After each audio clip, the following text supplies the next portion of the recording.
Aries is holding me hostage, huh? Sorry, I'm late again. I guess it's not new. I was just later than normal. What's up, buddy?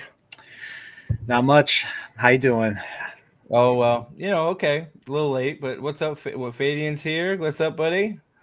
I have hopes for this movie. They should just push through after Legacy when the hype was peak. You take the hopes away because the movie's no good. I mean, if you Uh, want to turn your brain off, I mean, it looks fine. Fair. So that, yeah, we're gonna talk about. Well, sorry, I'm trying to fix my camera. It's of course fucked up again. Um, that's something we're gonna have to talk about too, because we were talking about it before. I actually think the sound design, the music, and the actual visual presentation of the movie are pretty fucking great. I was okay with it. I mean, the music was present like throughout. I think the entire movie. Like, I don't think there was ever a quiet I think moment. you're probably right. Yeah, I don't think it ever stopped. There was a point where I couldn't hear. I don't know if it was Jared Leto or Jeff Bridges. I couldn't hear what they were saying because of the music, and it was giving me PTSD going all the way back to remember Tenet. Remember sound design in Tenet? Like, I couldn't hear a word that anybody was saying in that movie because the music was so damn loud. Yeah, I to be honest, I don't remember much of Tenet. It's the one where everybody goes backwards. No, I remember Tenet. It It was so bad. I don't remember like the plot or like I remember like time stopped and you had some weird visual shit of him going backwards and stuff, but I don't really remember what the hell even happened. Right? You know what I mean? So I get what you're saying because that actually sort of matches up with this movie. This movie is just like a cluster of shit. I feel like to answer your question, Fidean, it felt like a continuation. It was a lot more aggressive because we're in, I think because we're in the grid. This is gonna be fun. We're in the Dillinger grid. So Oh God! Dillingers have their own evil red grid. So hold Like, on, the grid is red because it's an evil grid. Grid exactly By Dillinger Systems Incorporated or something. Yeah, so let's real quick. So fade. We'll do the chats that are here, and then we'll get right into that because I don't think I've ever watched a Tron movie, but I've been hearing what shit movie is from people willing to subject themselves to the torture. I think Brian's already addressed it. I think Tron, the original Tron, is a lot of fun. I think it's a good movie. It really opens up the imagination to a lot of stuff that could be happening. I actually think, and I said this to Brian too, I actually think Tron Ares makes Tron Legacy better, in my opinion. It's like the sequel trilogy makes the prequel trilogy better. Yeah, Same idea. the OG is aged like crazy, but I'd recommend it just because. Just so you can watch Legacy and know what's on. Legacy was fun. Yep, agreed. I thought Legacy was good. I thought the story was solid, even if there was some stuff in there. But the original movie and Legacy, there was a reason to be invested in what was going on. I think the original film is a better film, better written in my opinion. But Legacy has a wonderful father-son element that makes you invested. So when spoiler alert, when what's his name? What's the son's name again? Sam and Sam and Kevin reunite. It's very, very moving moment. It's one of the most 100%. That is a big moment in Legacy when he finds his father, right? Yes. And they frankly oh God. All right, let's just get it because this movie has nothing to do with Tron. Nothing. More or less, yeah. There's light cycles. There's cool little planes. They all have tails, and that's it. It has nothing to do. Apparently, they're remaking Space Paranoids because Tron is NCOM. All NCOM does is Space Paranoids. Apparently, right? And then they don't even play any. There's no games. There's no games. There's not a single game in Tron. It's all about. So I'm trying to understand. So all that lasering and forming stuff, is that all 3D prints basically? It's 3D printing bullshit. So first of all, if you've watched Legacy, the trailers, I feel, and tell me if you agree or not, the trailers all debate you into thinking that it's a continuation from Legacy to where the programs have got out of the grid and are now trying to take over the world. Is that how you felt the trailers were doing? Yeah. That's what I thought too. No, that's not what's happening. Apparently, like Brian already mentioned, the Dillingers somehow have their own fucking red evil grid, where Tron Ares, Ares, has been made Master Control. Why has Dillinger called him Master Control? Since he shouldn't know what the fuck Master Control means. Don't worry about it. Master Control is from the original Tron, so Master Control. It's not even from Legacy. Clue is in charge in Legacy. There is no Master Control. So why the fuck would Dillinger know about Master Control? Don't fucking worry about it. Why does Dillinger have his own fucking grid? Don't worry about it. Has any human ever been on either grid? No, but they're fully capable of doing that. They can just reverse their lasers because everybody has a fucking goddamn grid laser that they can send them into the grid. Hey, Leanne, what's up? And we have to address this first. So it's going to be, of course, full spoilers because, like, I actually have a lot more to say about this fucking movie than I thought. They try to deal with Sam Flynn in 2 seconds. He stepped down for personal reasons. He stepped down from CEO of NCOM for personal reasons. That's all they say. They never, I was reading, like, they never contacted, what's his actor's name?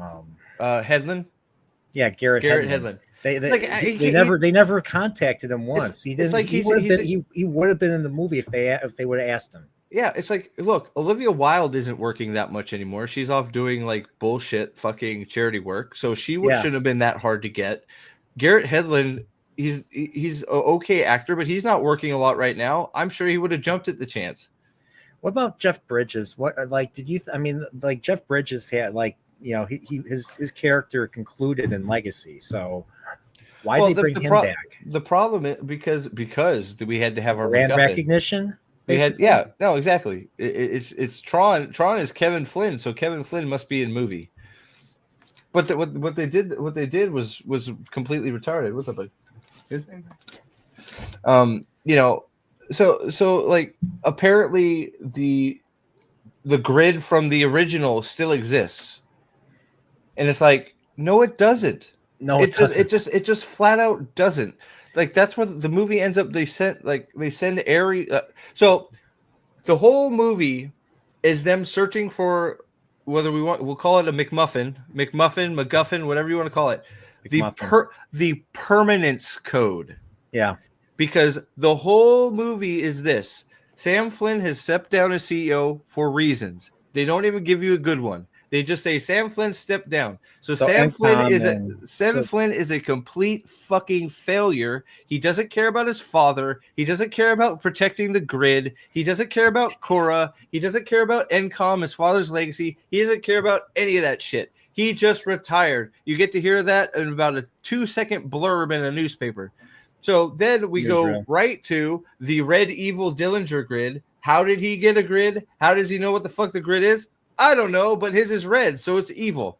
Yes. Then we find out that the Kim sisters, the Wonder Kims, have taken over NCOM. Were they in Legacy? No. Why do I give a shit about who are the Kims? Why do I care about the Kims? Why do I care that Kim's sister died? I don't know who the fuck she is. Why do I give a shit? The movie wants you to give a shit that she's up there in the secret fucking Antarctic lab. Why does Kevin Flynn have a secret Antarctic lab for making the grid? Like, why is it there? What is that? Do you even know? They needed to have the character away from everything so that they could fly her back, and there would be time to intercept her or something like that. I don't know. It makes no sense. Why is there a fully electronic tent where where Kevin Flynn was working on stuff for the grid, and then apparently Kevin Flynn created the permanence code in the 80s. From the 1980s. For from very limited technology, you're going to have us believe that the key was in the 80s all along. Well, and then so the permanence code you ask, right? So you go, Steve, what the fuck is the permanence code? Good question. Well, in this movie, instead of doing the natural thing, which was Clue was, he made a utopia of the grid, so he wanted to make a utopia of the world, so he's trying to get out to do that. So instead of having the grid trying to come out and take over the world, which would have been the natural progression from Legacy, even you have to do some work because obviously the grid was fucking destroyed again. Instead, no, the Dillingers are just evil, so he's 3D printing weapons to sell to the government. The Kims are angels and good guys, so they're 3D printing orange trees from the grid, apparently. But here's the hitch. When you 3D print stuff from the grid into the real world, it only lasts for 28 minutes. Mm-hmm. 29. Oh, 29. Sorry. 29 minutes. Sorry. So it only lasts for 29 fucking minutes. So we need the MacGuffin, the fucking permanence code that Kevin Flynn created in the 80s for a problem that didn't fucking exist. Yep. What the fuck are we talking about, movie? It's just, once again, it's what do you call it? It's just I can't think of the word. When they just make up something on the spot, it's it's wild to me, man. Like Kevin, it's contrived. It's contrived. Why would Kevin Flynn even create this? He wouldn't. That's the thing. He would destroy. He would never have kept it. He would never have made it. He doesn't want fucking programs running amok out in the world. He wants to control it. If he's bringing them out, he wants to control it. Mm-hmm. He doesn't want programs to just be able to he's not going to create a permanence code to let just programs just come on. We can print whatever the fuck we want and why? Yeah, they needed to have a MacMuffin. They needed to have a race against time, race against NCOM.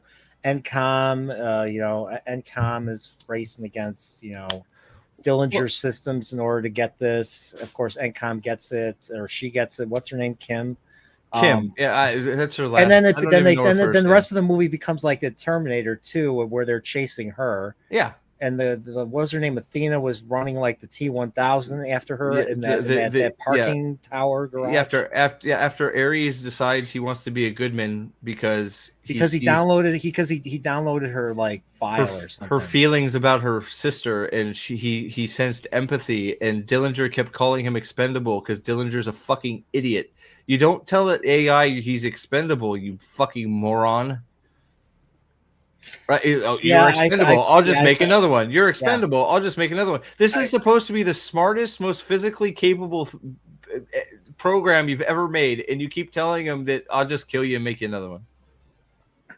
Yeah, I thought I was not impressed with grandson Dillinger or whoever. Yeah, how many Dillingers are there? There was. I'm surprised they didn't bring what's his name back from Legacy. Because he probably read the script and is like, this is shit. That guy's too big an actor now. Oh yeah, and he was. I'll be honest. I was expecting him to be in more of Legacy. I was disappointed that. Yeah, I wanted more. I was expecting Legacy to have to be equivalent to the '82 film, where you have your real life people. And then they have their counterparts in the grid. So Clue, Kevin, Tron, Alan Bradley. I forget the chick's name in the original film. Even the old guy in the original film he was like the I forget what he was. He was the guy in the terminal. His head was sticking out. Yeah, the guy that was in the building, the communications tower. Yeah. Yeah. Yeah, no. Of course, Dillinger, Sark / the Master Control Program. Yeah, exactly, right. Yeah, but they don't think that way. There's no, they don't understand what Tron is actually trying to reflect. That your users are controlling programs that reflect them, right? They don't understand that. Users, Steve. Do you denounce the users? That's like I'm gonna kill you, user. It's like, dude, shut the fuck up. Like, why are you call? You don't even know what a fucking user is. You haven't seen one. Like, why would you know that she's a user? She's a human. You're out in the fucking real world. Fuck off. Yeah. And here you bring up Fade, and you bring up an interesting problem here. He and Cora are probably making babies out in the real world. Are they real? Cora, are they real? I mean, that's the thing with this. So Cora is a fucking program. Why doesn't she need a permanence fucking code?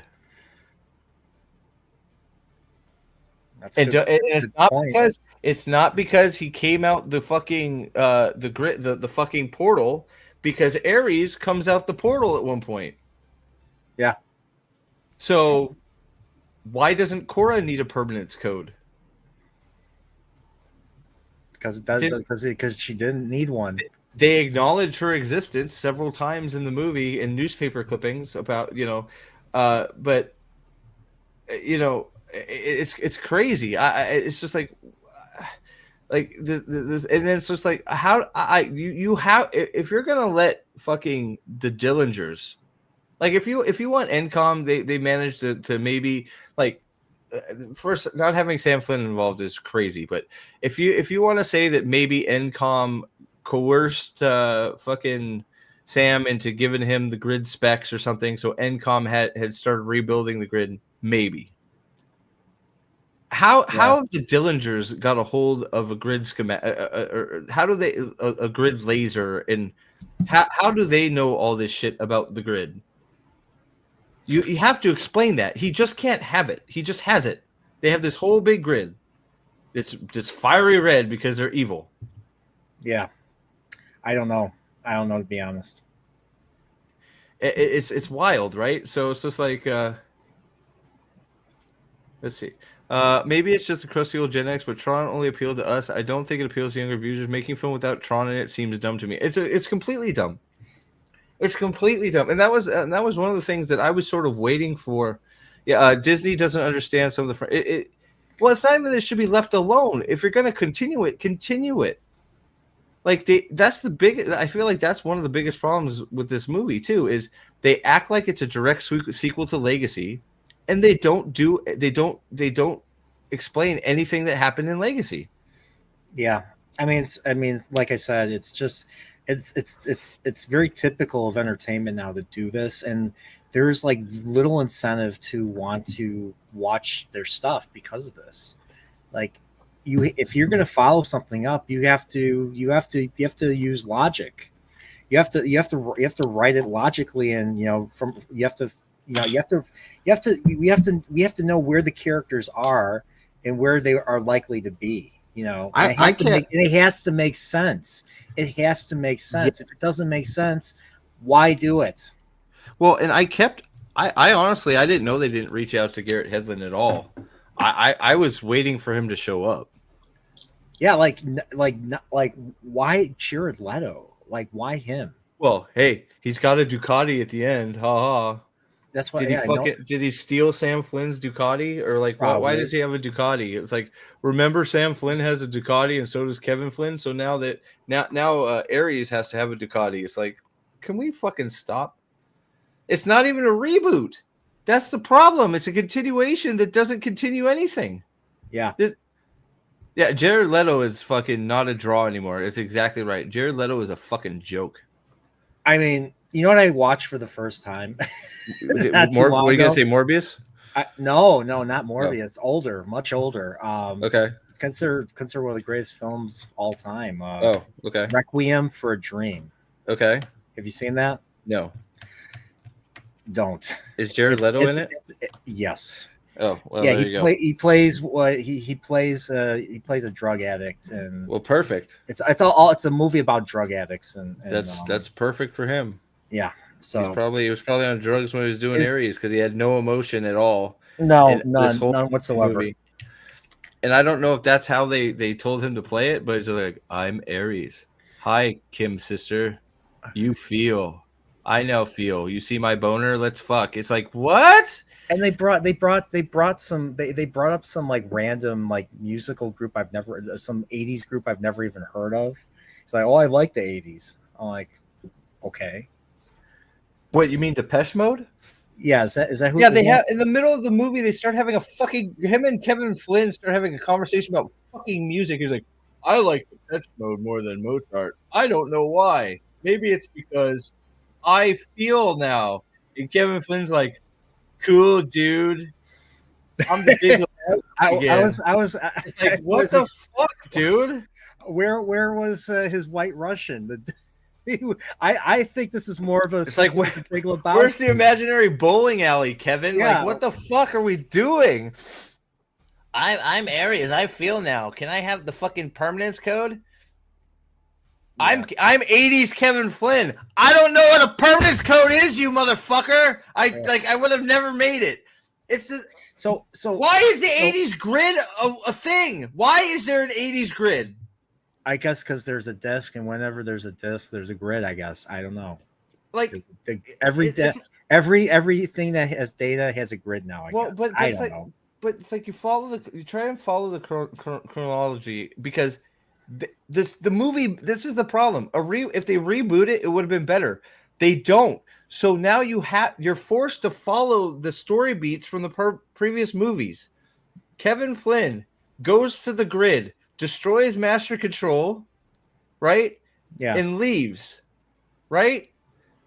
Or what? Well, leaves, and then Tron's in charge, and then he spends the next several years going back and forth, making the grid better until we get to Tron Legacy, to where we see Tron, Clue, and Flynn have made the grid this huge utopia with Clue in charge. Then Clue betrays Kevin. Kevin gets stuck. Sam goes to get him. Kevin reintegrates Clue. The grid is wiped, and we're left with nothing. The 80s grid is gone. Yeah. And what's left of it is on a necklace fucking Sam Flynn wears on his neck, which is basically a wiped hard drive waiting to be reintegrated. Why is this grid okay, so yeah, why is this grid? Why is there a grid there then? Why does any grid exist? The only grid that should exist is the one where Sam Flynn plugged that shit back in and went searching for his father in hopes that he somewhere was in the code. Member berries. But instead, that's the craziest thing about it. They don't explain shit. Everybody just has a grid. Did you find the fucking hacking scene to be the most retarded thing you've ever seen on TV on a big screen? Oh, by the way, I want to show you this. Here. I downloaded it. Let me see if I can show you. So now, granted, this was on Thursday. This was on Thursday at 3:30.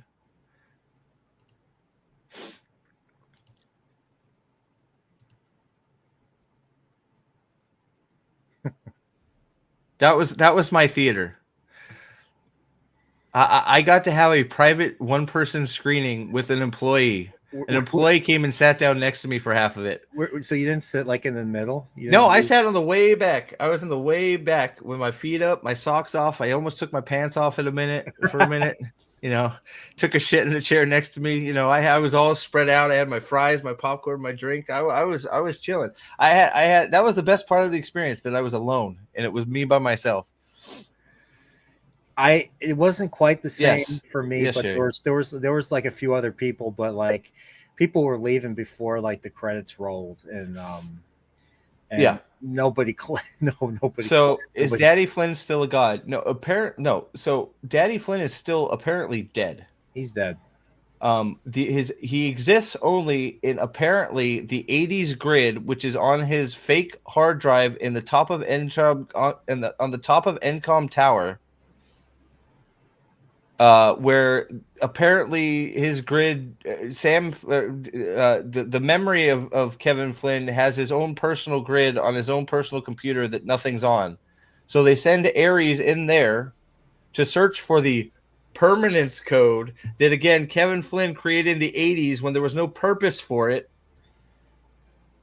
So I got and then Kevin Flynn just manifests himself as a program to talk to Ares. How the fuck did they know that was going to happen? So I got a question for you. So they're bringing out all these things like the permanent, like they not to this movie. Did you see? If you seen the fucking, no way, maybe to Jared Leto, but not to the fucking female lead.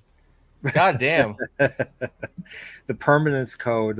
So they maybe wait. Scully was in it. Orange tree, right? It was an orange tree that they used to test it to make sure, it lasted beyond 29 minutes. Right. Yeah. Oh, it must work then. It lasted beyond 29 minutes. So my question is it a real orange? Like, she takes the orange off the tree. Is it real? Like, can you eat it? Apparently it's real. Like, yes. Like, we're to believe, or is it just like plastic? Like, we are to believe. 3D printer. So again, no explanation. We are to believe that they are 3D printing live tissue and live matter. Even though after 29 minutes, Jared Leto melts in the pixels. That's skin and bones, we're supposed to believe. Mm-hmm. The orange, they make their mojitos or whatever the fuck, their mimosas out of the oranges. Didn't you notice? And they just leave the tree. The tree is in Antarctica. The tree is dead. Yeah. Why is the tree alive? And then they just leave the tree there for Dillinger to be like, I guess it's not alive. I don't know. Oh, I found the tree, and I can time that the tree's only been there for 28. Oh my God, it's been there an hour and a half. They have the permanence code. So the permanence code also, it's like in the final fight at the end, he's like bleeding. He's like, isn't he like? There's like blood. There's like dried blood on his face. Yeah, that's because they made him a real boy. Apparently. Yeah, so the permanence code is like Pinocchio. Ares is now Pinocchio. Yeah. Yes, Jared Leto is the hottest girl in the movie. Absolutely, 100%. Well, there was 100%. There was that one chick that was the assistant to the assistant of Encom. We barely see her, but yeah. The assistant Encom? Yeah, there's that Sanjay guy. Oh yeah, she was pretty hot. She should have been. The super secret third CEO that we've known nothing about. Oh yeah, speaking of Disney, like I thought Disney was supposed to be like, super progressive and super, the 4-letter word that rhymes with bloke, Jared Leto is beating up a black woman. He is. He beat the shit out of her. He actually killed her several times. He killed her. I'm surprised. I was just like, he's a racist. He beat up that black woman several times over. What a racist Jared Leto is. Maybe that's why they couldn't get Garrett Hedlund back. He's like, there's no way I'm bleeding up a black woman. That's probably there's no way I'm beating up a girl, let alone a black woman. You are fucking crazy. I'm not coming back to this movie. PB, I was going to see this film, but the explanation is bonkers. It's old trope. Let's find a magic. Exactly. So just before we move on, he wasn't just an old. He was an old wizard. He was the dude. He's the dude. He's the dude in the robes. Like, this was bold and shit. I think this was more of a Big Lebowski's follow-up. The sequel. I don't know how much they spent getting him back, but it probably was fucking a lot of money. They probably. Well, I don't know if you've seen Jeff Bridges is now doing commercials. Hey, look at what am I doing? Well, how am I in a commercial with Jeff Bridges? And then you see Jeff Bridges like. It's so wild how like things have changed since like the 80s and 90s. Yeah. When like fucking royal fucking like you got all the Ford film stars now commercials and TV shows doing app game commercials. Yeah, doing app like Royal Kingdom. Have you seen that? It's like what the fuck? Like Sydney, fucking Courtney Cox, and money coming from? Like, how are they paying their hefty fees? Like, Harrison Ford's in like a whole bunch of TV shows now. He's not in films anymore. Well, but it also the people from Friends are still getting they got paid millions per episode. They're still got to be getting residual checks from fucking being syndicated. Why do you need to do a Royal Kingdom fucking TV ad? It's wild, So yeah, I guess money is money. You're right. There it is. Fucking that's the theme of Tron Ares. Print 3D print whatever you want for 28 minutes, and it's 29 minutes, and you'll get money. So real quick, I'll sum up the plot again for anybody that doesn't care about spoilers. Okay, so we start the movie. Sam Flynn, step down, no reason given. we're told the Kim sisters, we have no fucking idea who they are, have taken on NCOM. We're then told that Dillinger has his own fucking grid and is 3D printing fucking weapons and all kinds of shit into the real world to sell to the military because he's evil and his grid is red. We then find out that those things he's 3D printing into the world can only exist in the world for 29 minutes because they don't have the permanence code. So the thing they made up to make the whole movie. We then find out that the NCOM has their own grid too, and remaining Kim, because her sisters died, is up in Antarctica at Kevin Flynn's super duper secret lab where he's hidden the permanence code that he created in the 80s when there wasn't a fucking purpose for it to find the permanence code, which she does, and then they make an orange tree and eat oranges off of it. And then the rest of the movie is Dillinger going psycho trying to get the permanence code off of Kim number 2.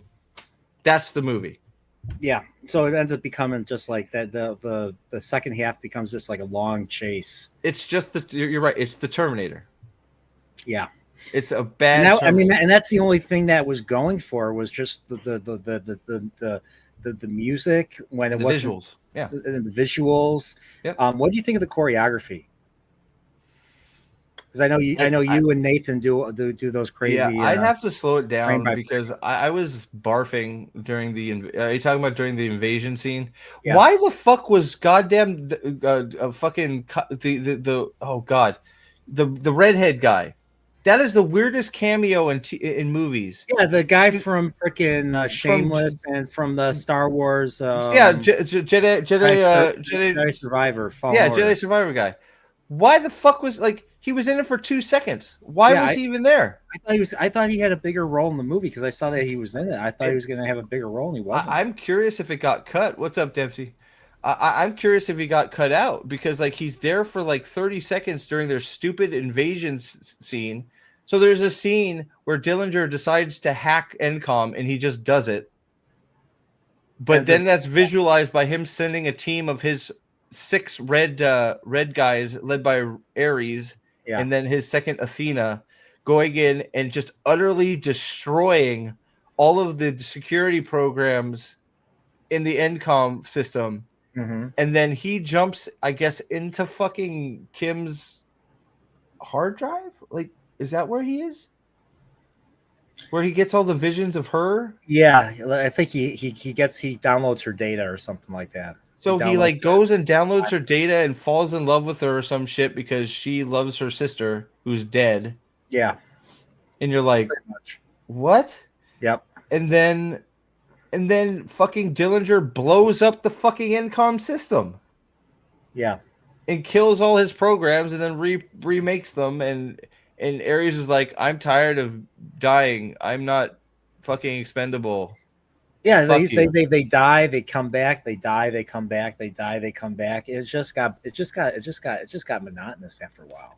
I think that has been Disparu's take. It's Terminator 3 remake. Yeah, it's literally once she gets a hold of the program, it just becomes chase to get program. And then at one point she breaks the program. Then they shoot her into the grid because they have a fucking portable grid shooting laser. They've never reversed it before. That's the other thing. They've never reversed it before to send anybody in there until now. What do you mean? So they reversed the polarity. They've only been 3D printing stuff out of the grid into the real world. Yeah. They reversed the polarity of the laser to send her in, and they've never done that before. They said that was the first time. And that's different from how the original movie does it, how Jeff Bridges gets. Jeff Bridges just does it by mistake. He has the laser. Well, no, he gets captured by the master control program. But he scanned himself in by mistake.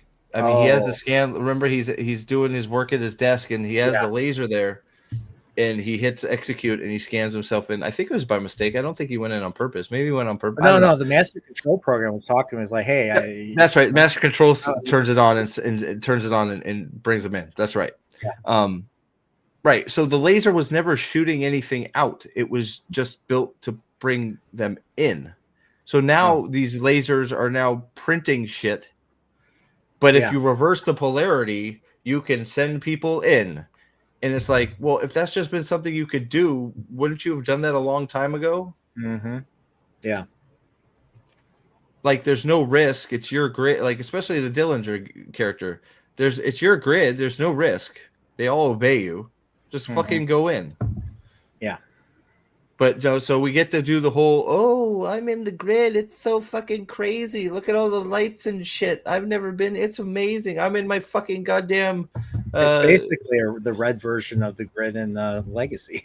Yeah, it's they just redo the Sam Flynn discovering the grid scene. Only Sam Flynn does it better because he's thrown right into the game arena where we can actually do some fucking Tron shit.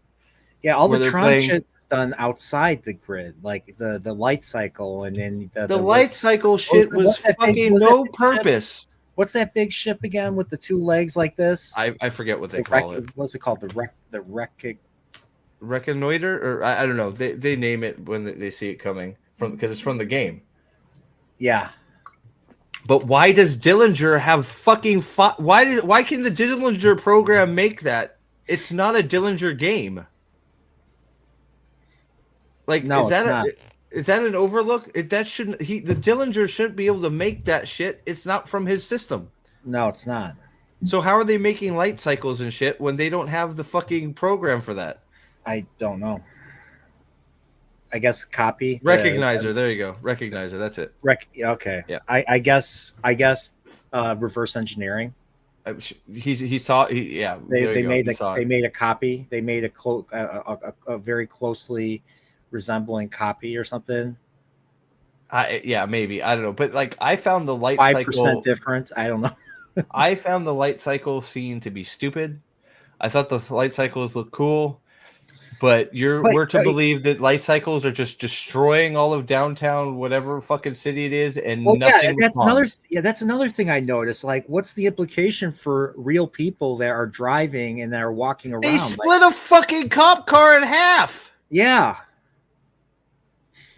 and that was it. Like, that would have done. I mean, that whole chase would have done way more damage than what they showed. Well, yeah, they're putting walls up in the middle of the roads where there's traffic. I'm surprised everywhere. We didn't see like people being decapitated or. Yeah, it should have been fucking mayhem, and there should have been cops everywhere. And yeah, there's cops everywhere. At the end, of course, after they're done destroying the city, putting up walls and shit. Mm-hmm. But they're like literally putting up walls all over the place. And she's, of course, an expert motorcyclist because everybody is in the Tron world, I guess. She's got her motorcycle thing, and because she's got to protect the fucking code. So she puts the code in her jacket and off she goes. And then you have 29 minutes to get on your light cycle. Why didn't you give him the flying thing then? The flying thing he gives Athena at the end? Yeah. Why didn't you give him the fucking flying contraption when you only had 29 minutes to get the most important thing the movie has produced? Because they wanted to get their light cycle chase. Exactly, because they wanted their light cycle chase. That's exactly right. Right? It's like, well, you just introduced a better vehicle for them to go get her fast. Speed. You've made it very obvious that time is an issue in this movie. So why did you give them light cycles when you could have given them planes? Yeah. You just showed us, not 20 minutes later, you showed us that you have planes. So why didn't you give them planes? Because we wanted our light cycle chase. I mean, PB brings up a good point. Like, the rules really shouldn't apply to the real world, right? I mean, I forget what was established in Legacy. Like, I don't know because they didn't have to broach that subject because none of that shit ever got through. Because they wanted to get, Clue wanted to get into the real world and invade it or something. So Clue was trying to invade. So Clue considered the grid a utopia. That was his programming to make the grid a utopia. He considered it a utopia. So he wasn't satisfied with the grid just being a utopia. He wanted the real world to be a utopia. So his goal was to get out and fix the real world in the image of the grid. Oh, I see. So he was trying to get out of the grid for the whole movie to spread the grid's prosperity to the world. So he went crazy. He went crazy. His programming went crazy, and he became a fucking maniac. All right, that makes sense. So, but they never made it out, so they didn't have to broach the subject of what happens when a light cycle with a light thing gets out into the real world. Does it cut shit in half? They didn't have to deal with that because they never came out. Mm-hmm. So apparently, it does. Problem solved. So now there's walls all over fucking downtown, wherever the fuck they are. I'm Like, assuming New York. do they stay like that? Apparently, they stay there till they just de-res. Because remember, they did the little circle thing around Kim bitch to keep her there. Oh, while yeah. Athena came down. Yeah. And then, of course, we had to have the edgy octagon or pentagon fucking data disk. Circle data disks aren't enough. We have to have the fucking flat-edged fucking pentagon data disc. That's right. Oh, yeah, I saw that. Yeah. The Dillinger Master Control data disk has to have flat edges. I'm pretty sure that wouldn't fly as good as the circle one, so you're putting yourself at a disadvantage. But wait a second, we can activate spikes on this one, so it's even edgier. I forgot about that. Oh yeah, because he's smart. He activated and then killed themselves as they plummeted to their death into the ocean of fucking bricks to get away because she has empathy. How did he get the fucking boat off Athena either? They weren't even close to each other. Remember what she's going to attack him and then he breaks the floor. And they fall into the ocean. That's right. Yeah, and she reaches for her thing to get her plane. And she doesn't have it because he has it and he makes a boat. How did he get it? I don't know.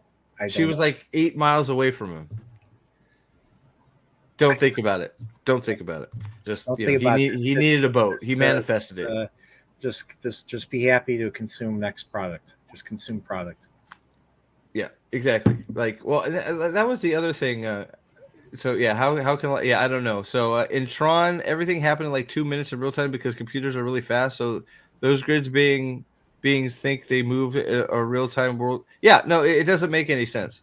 The computer world is not faster than, and it's like there's no cost to reprinting them. They de-res in 29 minutes and then they print another one immediately. It's like, well, why does the 29 minutes matter? Just keep reprinting them. Yeah. I mean, you can get a lot done in 29 minutes.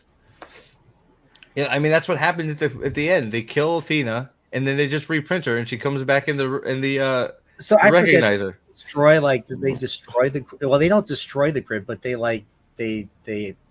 power it. They what, the Dillinger grid? They deactivate it or something. Is that what happens? The Dillinger grid, he sent a fucking nuke through. I don't know what we're supposed. Apparently, that's supposed to be a computer virus or something.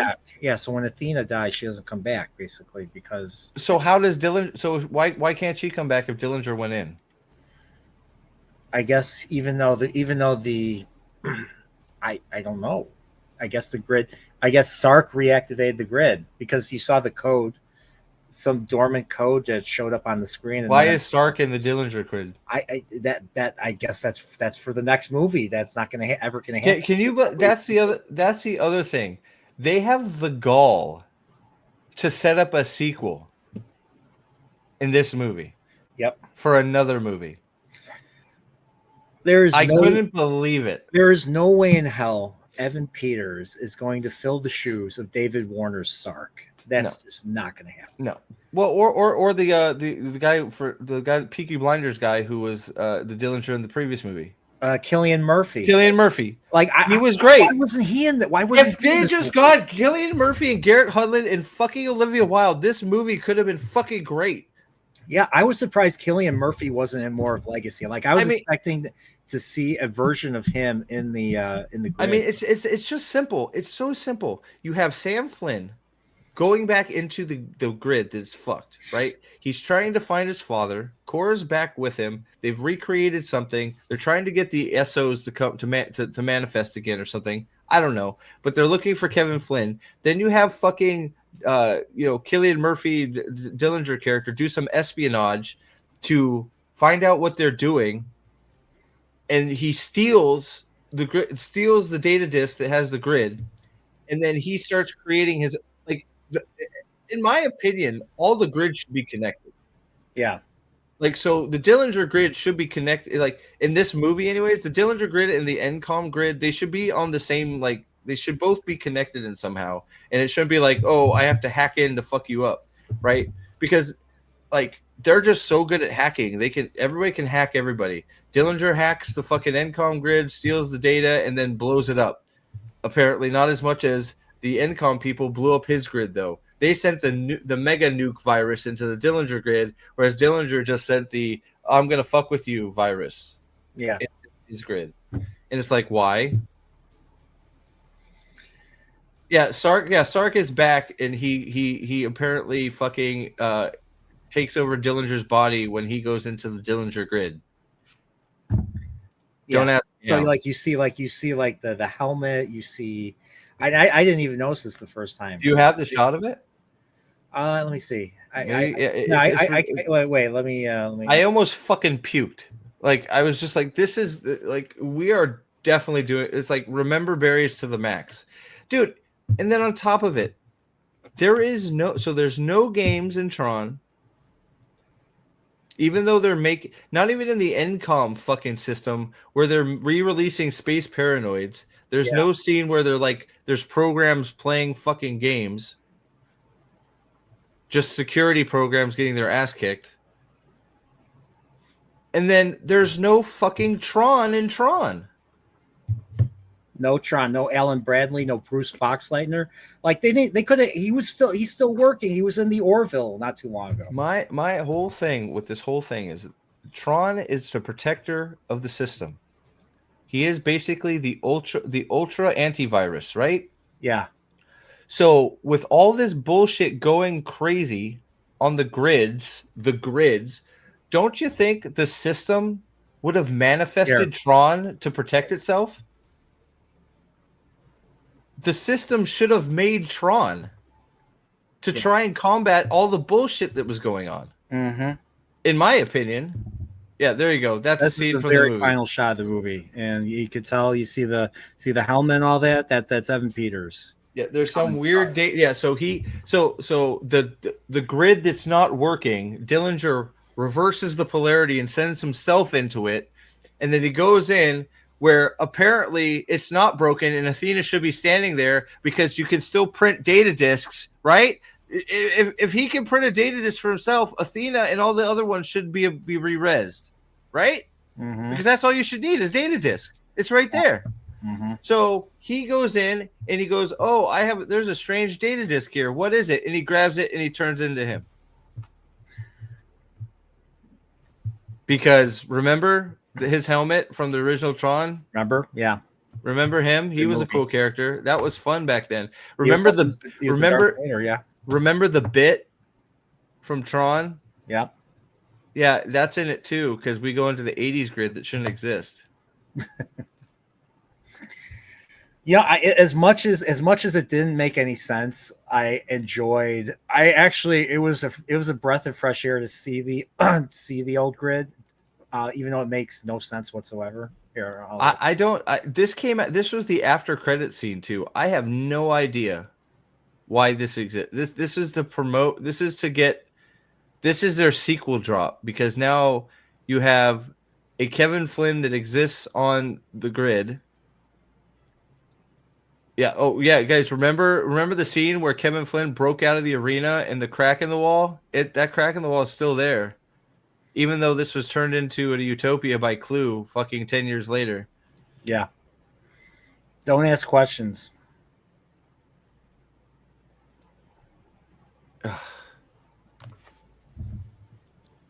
It's remember this, God. Everybody? Remember this? Oh, vintage. What did he say? Vintage.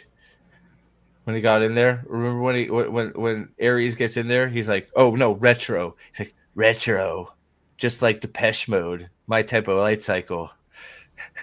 Yep. Unfucking believable, man. There he is. There's Jeff Bridges. There it is. That's a better shot, dude. What's up, man?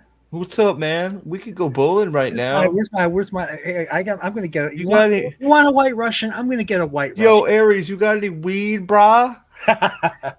You got any Wii? I've been stuck in this program for fucking ever, even though it shouldn't exist.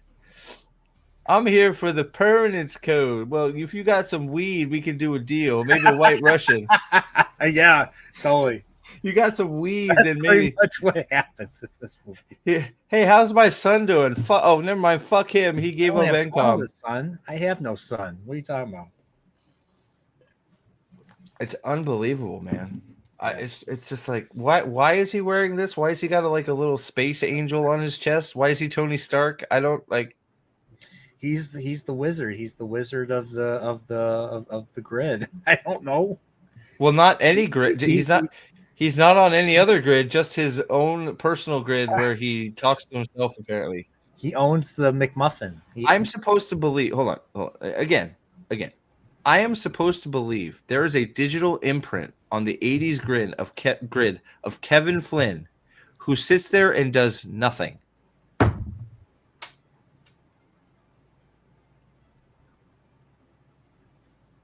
I'm just supposed to believe this program is sitting there waiting for things to show up in his grid that should never ever know that it's there.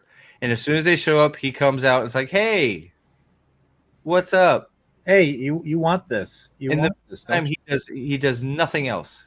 He's technically a program, and he's doing nothing. I guess he was waiting. He was waiting all this time for him. He was waiting dormant for fucking Ares, a guy he's never met. For Ares. He was waiting for Ares. Tron, he didn't make Tron so they could sit down and just play cards or shit, bowl, have a drink. And why does he look like an old man? Why? Because they want to include Jeff Bridges. Yeah, they paid Jeff Bridges like $20 million to show up to try and get people to come watch this so they could go, Kevin Flynn may show up, guys. Yeah. Remember him? He was. But this isn't really Kevin Flynn. This is like an echo of him in his fucking grid that doesn't exist. Exactly.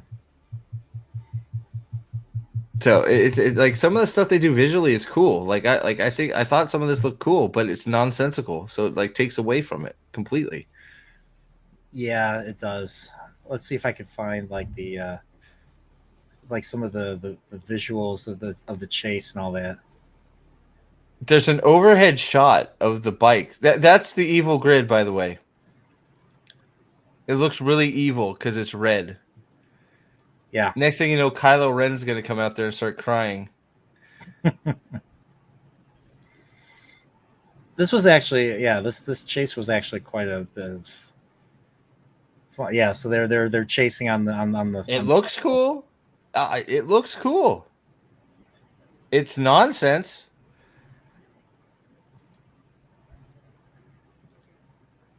Because she's a master bike rider, man. She got it. And we are also to believe the human being on her regular ass motor scooter outdrove 2 fucking programs, one of which is supposed to be the smartest, strongest program ever created. Yeah. Man, I don't remember her first name, but Kim is a fucking badass. Yeah, she just picks up. She takes control of the bike and rides off with it. She's the best. She's got her leather suit ready for her. She's just like, I'm a billionaire. I can do what I want. Fuck it. And then on top, so now I also want. It's not lost on me.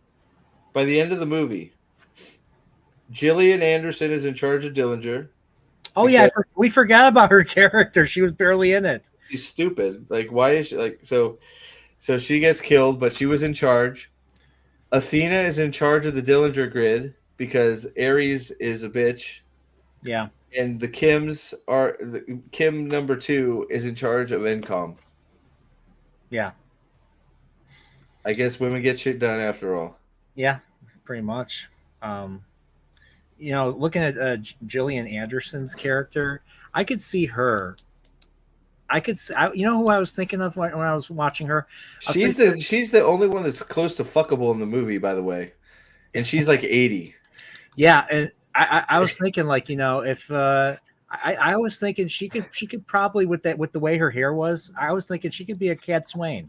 Yeah, I don't. I saw you comment. I think that could be fine. Yeah. So I don't know. Like she just needed those things in her hair. And Yeah, like, no, I think you're right. No, I could dig that. I could see that happening for Wheel of sure. Time reference. I think everyone here is read Wheel of Time, right? Everyone your chat. Probably. But yeah, so she's the only one that's even approaching fuckable besides for Jared Leto. It's what is it? Jared Leto's those big blue eyes of Jared Leto In that long silky hair, right? long silky hair. Guy is like 50. You know, like that guy. Like I've only seen a handful of movies with him.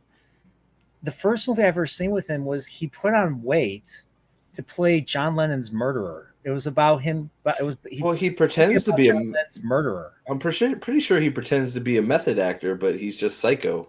He is, yeah. So he thinks he's Daniel Day-Lewis, and he's really just an idiot. Yeah. Like, he literally put like 100 pounds on to play that. It's like, Jarrett, stop putting rats in my fucking locker, you fucking psycho. You're not the Joker, and you're not Daniel Day-Lewis. Fuck off. Is that what he did? He did fucking a bunch of crazy shit when he was playing the Joker on fucking Suicide Squad. It's like, we're doing a Suicide Squad movie. It's not worth it. Just fuck off. Not even. I was, it's funny. I was reading about Heath Ledger. I can't believe he's been gone this long. Yeah, I know. It's pretty crazy. But I mean, I forget. Well, actually, no. I think all of his stuff was because of all the fact that he was just he would drugs. So he would. Well, he did. From what I heard, was he did drugs because of his schedule, because of his. His schedule, and then just like it was a deep role, so like he was having trouble sleeping or something like that, and so he was just. Because I think I saw the same thing. You might have been. I saw something.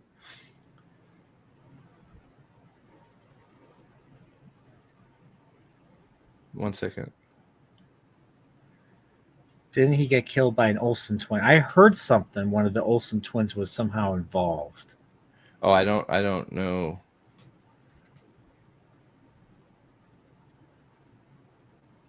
I don't know to what capacity though. But yeah, he mixed different prescription medications, and that's how he died. Sorry, 1 second. She was the dealer.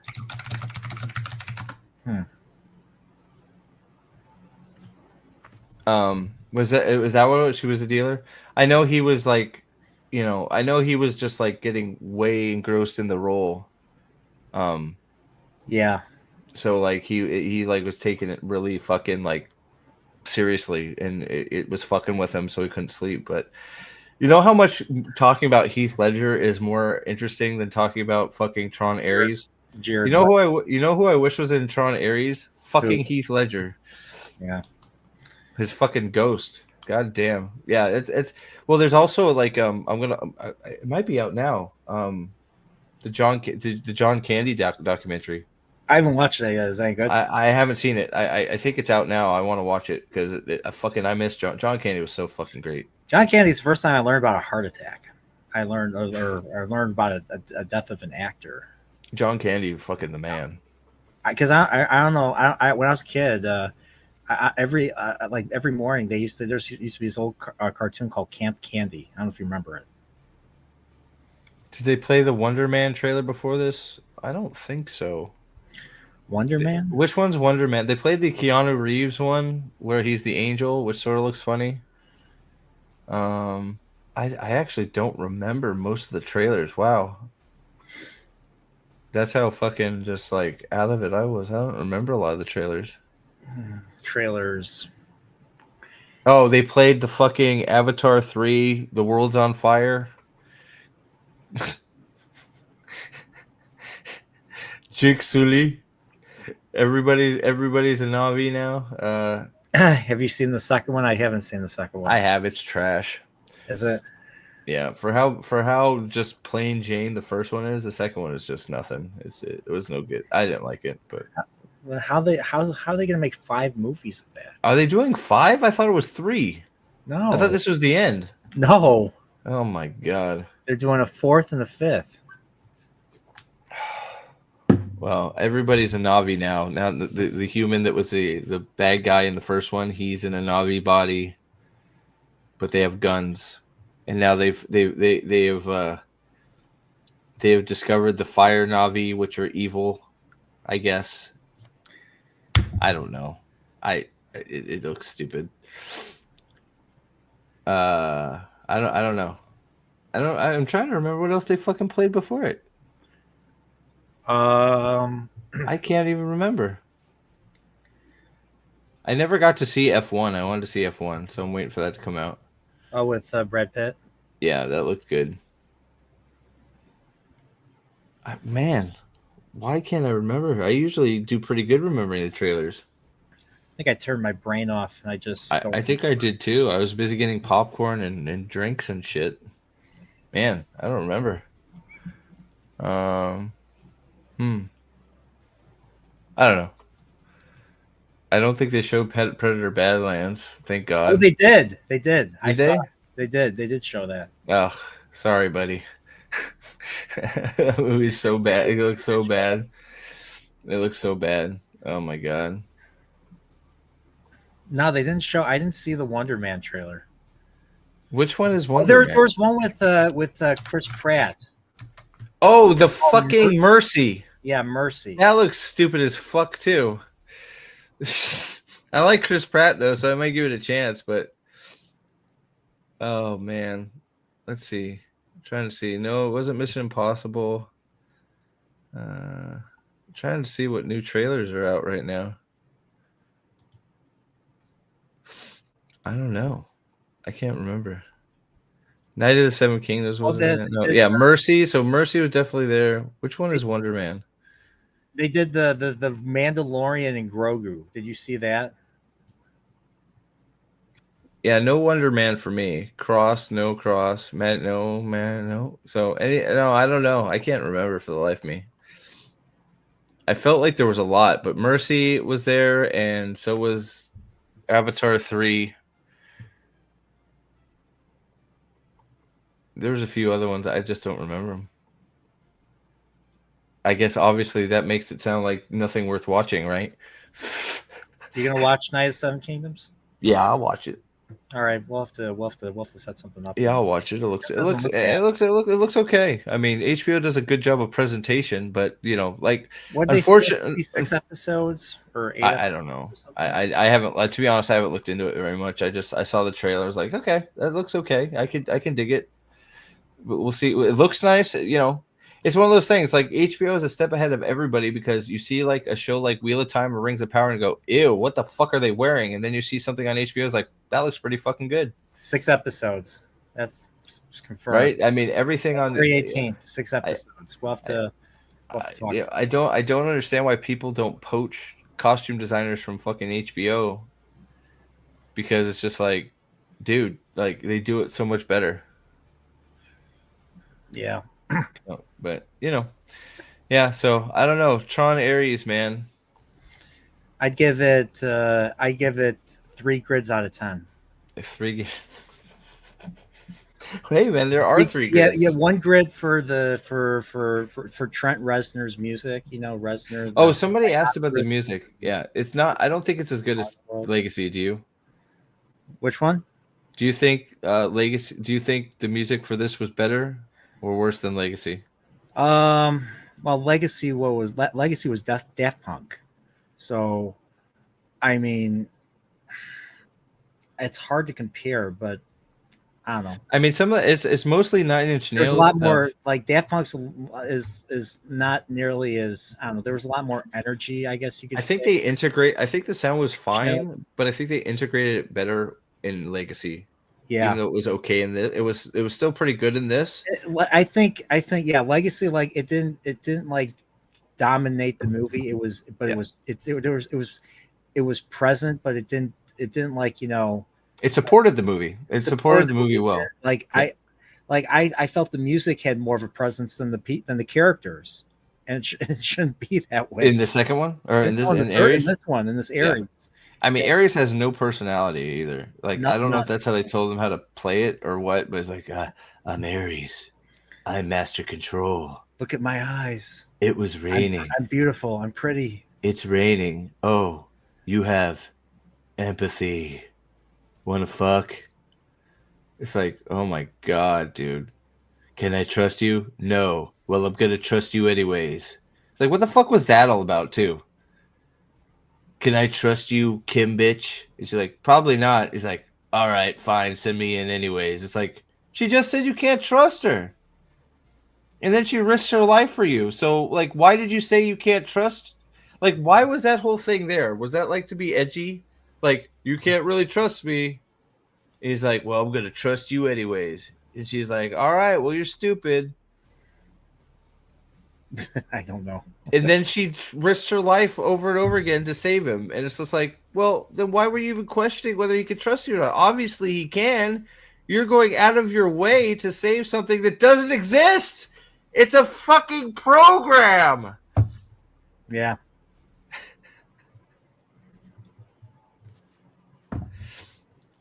But he sends her a postcard at the end, Alex. Okay? It says, I'm riding around my Ducati all over the world. I'm gonna look for people like me. I'm gonna look for Sam Flynn. I'm gonna look for Quora. Yeah, apparently she's searching for Cora. So is that going to be the plot of the next one? He finds Cora and steals her away from Sam Flynn, or Sam Flynn's probably just dead at this point. He killed himself. Probably. Sam Flynn killed himself because he's pathetic. Cora's left to wander the world by herself, and Ares finds her, and they screw and make program babies. Probably. And then they turn into giant like kaiju and take over the world. Maybe. I can see that. Kaiju? Yeah, heck yeah. They're just like, rah! Why not? Right? At this point, I couldn't like it's. At this point, I don't know. Like anything is possible. They fucked this movie up so bad. Yeah, I mean, do you think? Okay, I got a question for you. Do you think that this franchise is dead, or do you think they're gonna make another movie in 25 years? Well, so it's obvious that they want to make another one, right? Yeah. What do I think? I mean, if the movie fails at the box office, I mean, so it's gonna fail at the box office. Apparently, it's already making less than Morbius. Was it you that sent me that? No, it wasn't me. So apparently, it's made less than Morbius.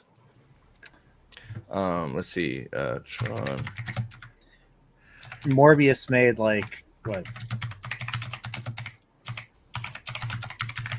I think this movie only made like $7 million so far. Morbius made nothing. Like it was a complete flop. Tron Ares. So Tron Ares is expected to have a lower domestic opening weekend, 35 to 37 million, than Morbius that did 39. So it's making so Morbius was considered a giant flop, making 39, and this obviously, especially since you can see all you gotta do is look at the fucking audience that we both had. You had 5 people, I had nobody. I was by myself. It's going to be a galactic failure. So I don't know how you warrant making a sequel to this. Because some of I wonder how much it costs. Do we know how much Tron Ares cost? Let's look.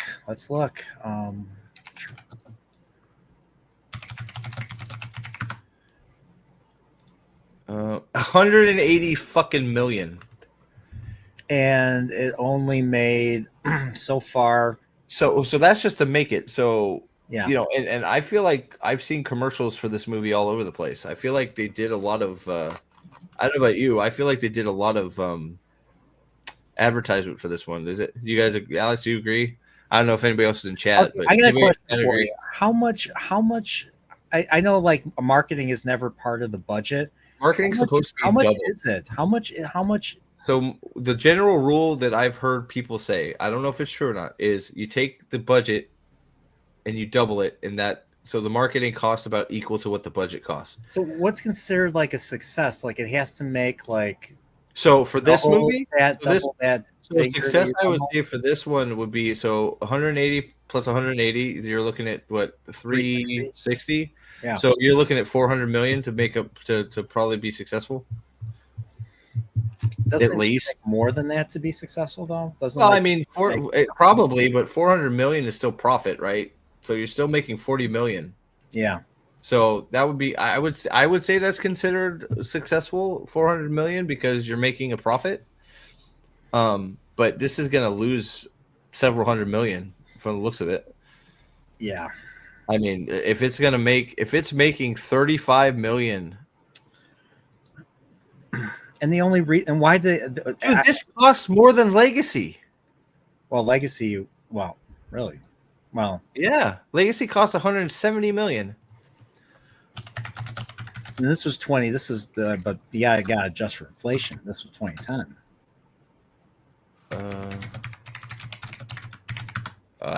Yeah.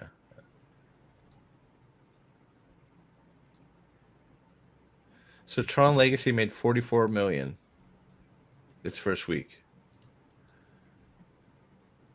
Tron Legacy was not considered. So Tron Legacy was not considered a box office success, earning 401 million worldwide against a 170 million budget. So does that give you an idea of what they consider a success? Mm-hmm. Tron Legacy made $401 million on a 170 budget. Ares is on a 180 budget, and it's going to make less. Yeah. All right, let's take a look. Yeah, I don't. Well, I mean, I think you're supposed to consider Ares the lead, but he's not really. He's like a puppy dog. He's like a lost puppy dog following around Kim number 2, who we're supposed to care about. Like that's the other thing. We don't care about any of these characters. No, we don't. That's exactly right. Don't like why. Why do I care about the Kims? I don't know who they are. I cared about Sam Flynn because of how they built it up in the first 45 minutes of the film of Legacy, and then in the original movie, I think set up the world and Kevin Flynn and NCOM and all that perfectly. They did a good job in Legacy and the original. I care about the Flynn family. The Dillingers opposite the Flynn family. I don't care about the Dillingers on their own. I don't give a fuck. I care about the Dillingers dealing with and being the main competitor to the Flynns in NCOM. So I care about Sam Flynn. I care about Kevin Flynn. They did a good job of making me feel about Cora. So I care about what happens to Cora. Mm-hmm. They shit. So what do they do in this movie? They erase all that. Sam Flynn's a deadbeat who fucking said fuck you dad. I'm not gonna be. I am a burnout. I'm not gonna run NCOM. I'm just gonna step down because my pussy's cold and I don't feel like fucking running it. So he gives power to we get no explanation why these young Asian Kims, why the Kims are qualified or are put in charge of NCOM. Why? They're not related to the Flynns. Why are these people in charge? And then on top of that, why do I give a fuck about them? I don't know them. You just inserted them and told me you need to care about these people. I don't care about them.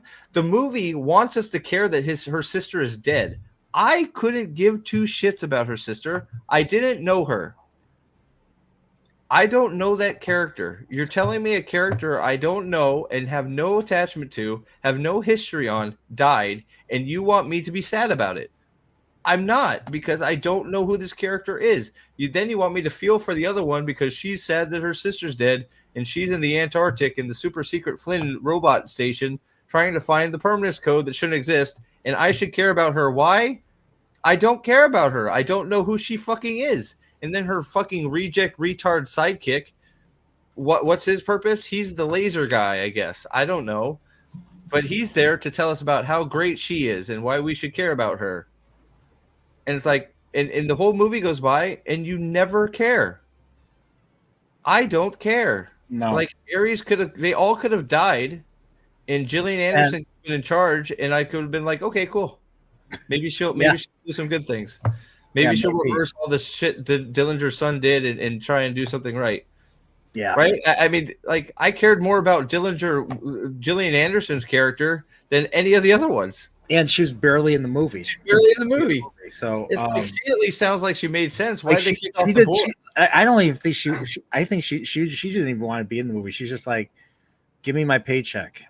Yeah, but it was like I felt more for her because the fucking kid is busy like blowing up the Dillinger legacy, and she's like, all right, this is bullshit. Like, what are you doing? I hate it. She's trying. She and then she fucking gets around. And it's like, I'm in charge again. And then of course Athena goes, I'm crazy now. Stab, stab, stab. You're dead. And yeah, I was like, can you even do it? What about the laws? Is there law? Does laws of robotics apply to? No, she's going after her directive, which is to get the permanence code at any means, so she can just kill people. It's like, what? How did her? She wasn't even in your way. Why was killing her get you in the way of you getting the permanence code? Because she was fucking gonna touch the computer. She can't derez you. You're fucking in the. You got 28 minutes to do your thing, bitch. Ugh. Oh well, I'm glad the movie's over. It's crazy how bad it was. Yeah. Not a single character to care about. No, none. I don't know. Were you call me stupid. What's up, Salty, by the way? What's up out there?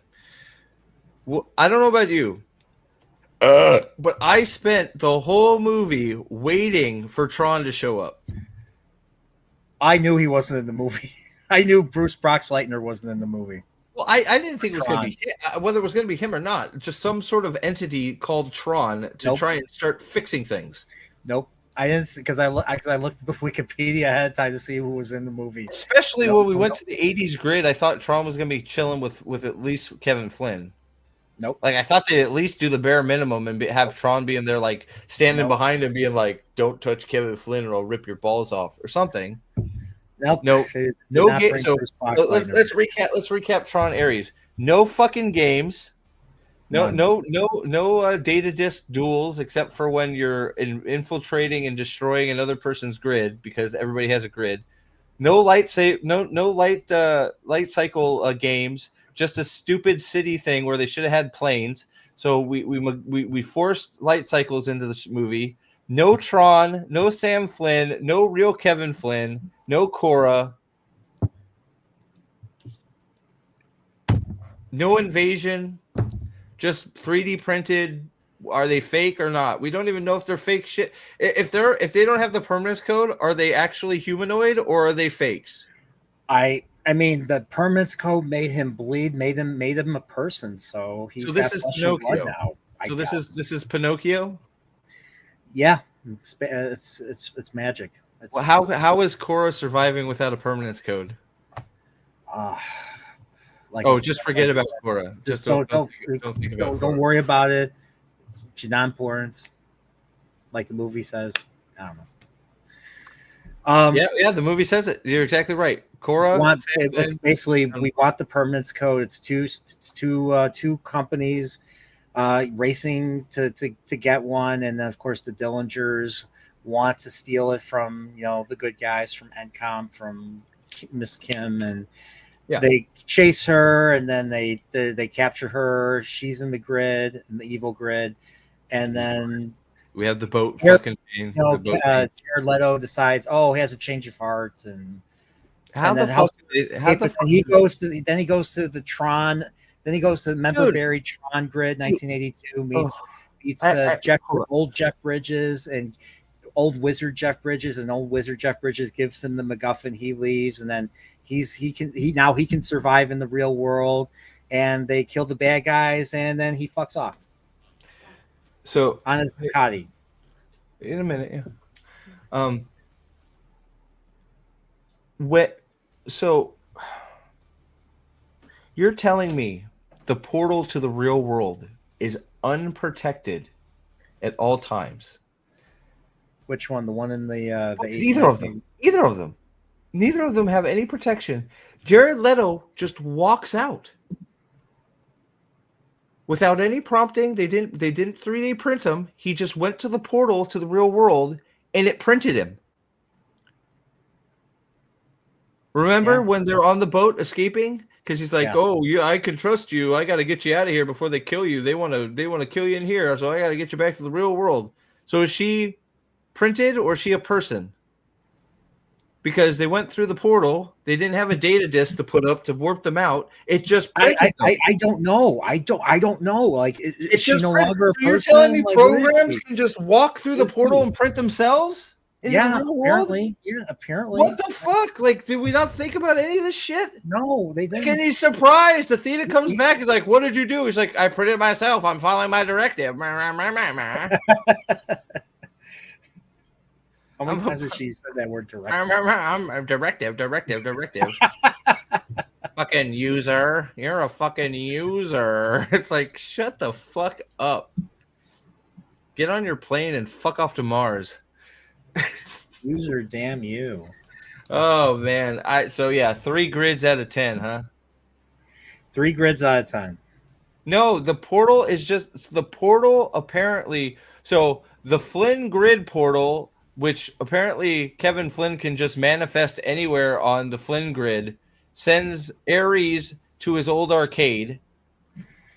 So Ares comes back because the Encom laser got cut in half, so they couldn't bring him back. So Flynn MacGuffined a portal out into his fucking arcade.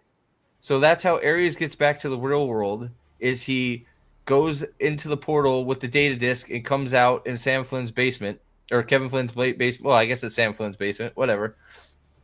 Ares and Kim Bitch number 2, they just drive a fucking light cycle boat into the beam. They don't use their data disks, and it 3D prints them back into the real world, where I guess we're supposed to believe they're flesh and blood, or she is still, because she was. I don't know how a computer laser is printing flesh, but fine, I guess. And Ares is back with her, and then later Athena, the new master control, because she's a strong black woman, prints herself too, because she goes psycho because her directive is to get the permanence code at any cost. So she just starts killing people. Actually, she kills one person, Gillian Anderson, because she was too expensive. Sounds about right. Right?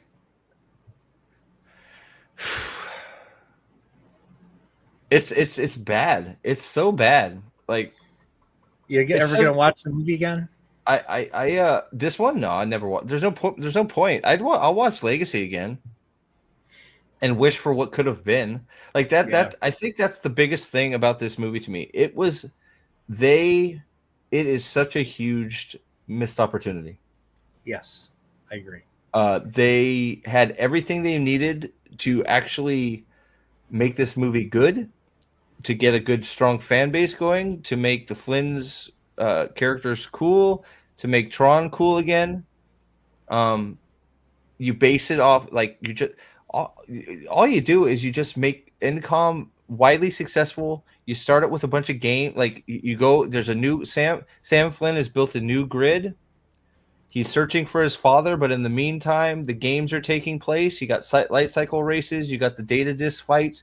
You find another game to create with energy stuff. Whether you do those energy stick games, maybe it's stick fighting. Like, they had I didn't particularly like the sticks with the fucking light cycle walls on them. I thought those were stupid. But you find a new game for them to create, and the grid is clamoring along fine. Tron is standing over it, being its protector, and I don't know, and then it becomes the quest to find Kevin Flynn, or Kevin Flynn remanifests himself with the ISOs or something. I don't know. And Dillinger is doing espionage, trying to figure out how Encom is being so successful, trying to penetrate their data, and maybe Dillinger ends up on the grid or something. I don't know. Something like that, right? I mean, better than what we got. It's just nope. Sam Flynn's a deadbeat. Kevin Flynn is dead and now programmed. Tron doesn't exist. No games, and Ares is a bitch. I honestly did not know this movie existed until, like, I think when I went to Japan, when I finally watched Legacy for the first time. Then I found out that that they were making a third one. I looked at I was like, huh. So honestly, I wasn't expecting much, and the fact that not just like everybody was dunking on this movie, everybody. Yeah. There was no like shill. There was nothing. Nobody was shilling for this one. No, it was just a movie, and nobody seemed to care, right? I mean, it was getting a lot of advertisement on TV, but like nobody seemed to give a fuck, and nobody, I like anybody who's seen it so far from what I've seen hated it. Yeah. So yeah, I think that's it. That's all I got. That's all I got. 1 second, sorry. I mean, they brought this movie back because, I mean, they put this on the back burner because of the fact that they acquired Marvel and they acquired Star Wars. I just don't understand why they did this, right? Why now? Why are you reviving this, and why are you reviving it like this? Star Wars and Marvel haven't been making the money that they were expecting, I guess. I don't know. Maybe they're just that hard up. Maybe if we bring Tron back, it'll make some money. And, yeah, maybe we'll try it. Just hit the bottom. Yeah, I mean, we're at the point where Disney is. I mean, Disney will always have certain fans, but it's lost a lot of goodwill with a lot of people. Yeah, and everything loses money. Everything's losing money. Everything they make loses money. I mean, they kind of. I mean, it's not just Disney. It's almost all of Hollywood have been making all the same mistakes, and they haven't been taking risks with making new and interesting stories or adaptations of stories. Yep. I mean, you couldn't even be bothered to adapt The Eye of the World or The Great Hunt or The Shadow Rising. Yeah. No, you're exactly right. Shadow Rising. There's still great stuff in The Shadow Rising.